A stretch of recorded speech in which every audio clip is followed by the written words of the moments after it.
In this video, we are going to go over graphing quadratic equations. But what exactly is a quadratic function? A quadratic function is an equation that's in the form of y equals ax squared plus bx plus c. What that's saying is that you're going to have one term that's just a number, and this can be 0 as well. You're going to have another term where it's one number multiplied with an x. So you're going to have an x to the first power here multiplied with some coefficient. And this could also be 0. And then you're going to have a coefficient with an x squared. And this coefficient can be anything but 0. So the only restrictions are that a cannot be 0 in this equation. So let's look at graphing our first quadratic function. Y equals x squared. That's where the a is 1, the b is 0, and the c is also 0. And just like with linear equations, we're going to plug in a number for x and solve for y. If we were to plug in a -2 for x, we're going to get that -2 squared is -2 times -2, which is really a negative times a negative is a positive 4. So at the point -2, counting -1, -2, we're going to be at positive 4. 1, 2, 3, 4. This is assuming that each line is 1 unit. So this would be 1, and this would also be 1, and so on. So now let's enter in a -1. -1 squared is -1 times -1, and a negative times a negative is a positive. So we're going to be at positive 1. So at -1, we're at positive 1. Entering in a 0, 0 times anything is just 0. So y is also going to be 0. Now let's enter in a positive 1. 1 squared is just 1 times 1, which is 1. So at the point 1, we're moving up 1 in the y direction as well. Now let's enter in a positive 2. 2 squared is 2 times 2, which is a positive 4 as well. So moving over 2 and up 4. If we were to keep going, we would get 3, and we know 3 squared would be 9, so over 3, we'd be up somewhere all the way up here. And -3, a negative times a negative is positive, so that's also going to be a positive 9, somewhere up here. If we were to connect those points, we would get a graph that looks like this. This is what you call a parabola. A parabola can either go up or the parabola can go down.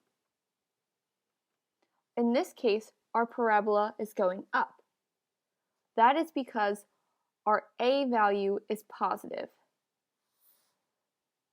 So our coefficient with that x squared was just a positive 1 in this case. Since a was positive, our graph opened up. If a was negative, our graph would open down. If you notice on this graph, there's a turning point.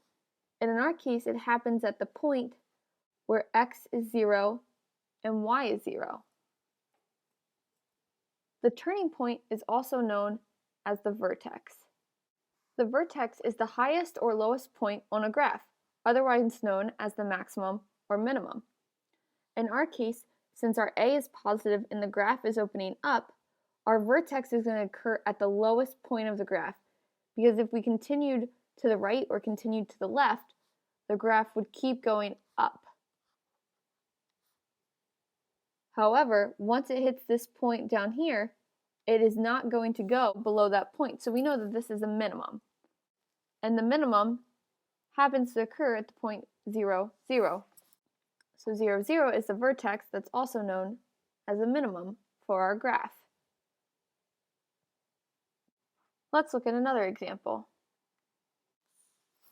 Y equals negative 2x squared plus 4x plus 7. Let's start by plugging in a negative 1. If we plugged in a negative 1 for x, that would give us a y value of positive 1. So at negative 1, we are at positive 1. And in this case, I will do my intervals in 2's on the y. So this is 2, 4, 6, 8, and 1's along the x. 1, 2, 3, 4. So at negative 1, we are at 1 in the y direction. If we were to enter in 0,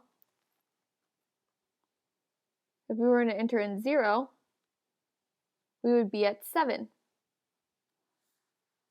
in the y. So 0, 7. If we were to enter in 1, we would be at the point 9.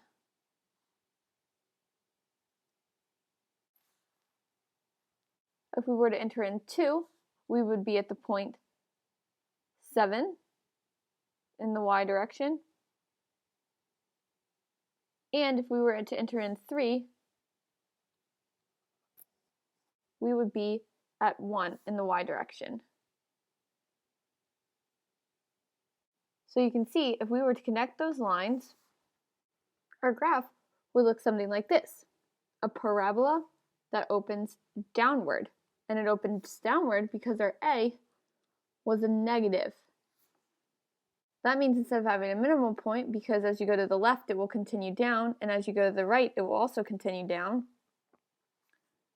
we have a maximum point instead. And that point happens to occur when x is 1 and y is 9. So our vertex is a maximum at the point 1, 9. If you noticed on this first graph, x squared, negative 2, 4 is a reflection of the point 2, 4 over a vertical line.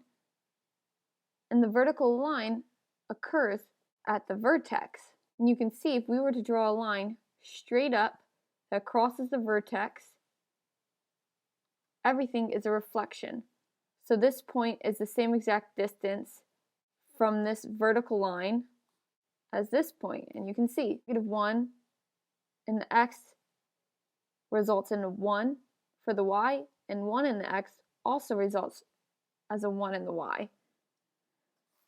Same with this point up here. This point is the same distance that this point is going the opposite way. So this is called the axis of symmetry. And the axis of symmetry has a formula for figuring out where it is. The axis of symmetry for a parabola is always a vertical line. So the line is going to be x equals negative b over 2a. So we would plug in our a and our b values into this equation. In our case, our b was 0 and our a was 1. So 0 over 2 times 1. But 0 divided by anything is just 0. So our axis of symmetry is at x equals 0. Like we did in the other graph, let's figure out our axis of symmetry for this graph. So our vertex occurs at the point 1, 9. And we know that the axis of symmetry is a vertical line that crosses through the vertex. We're essentially cutting the parabola directly in half. So this point is the same distance that this point is from this middle line. This point is the same distance as this point is from the middle line, and so on. So our formula for that, again, is x equals negative b over 2a. In our case, our b is a positive 4, so that's negative 4 over 2 times, and our a is a negative 2.